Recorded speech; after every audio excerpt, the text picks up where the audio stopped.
Et c'était des dinosaures, oui, ceux qui ont vécu à Étré en premier. C'est ça, exactement.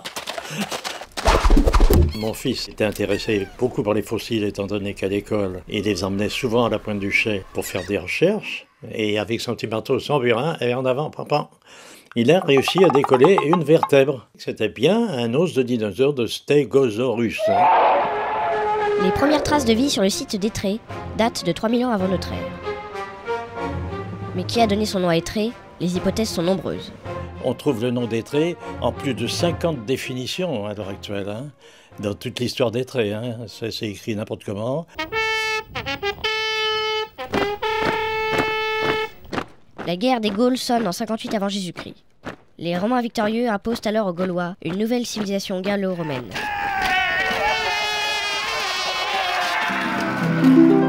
Le monde rural s'organise autour d'exploitations agricoles appelées villa rustica. Le nom de famille du propriétaire de cette villa, c'était Actarius. C'était une ferme viticole. Hein. C'était de la culture de la vigne. Hein. La ferme gallo-romaine de Bongren à Étré a fonctionné du 1er siècle au 5e siècle de notre ère. La trace des fouilles archéologiques visible ici date de 2004. La Pars urbana, c'est la maison de l'intendant et occasionnellement celle du propriétaire.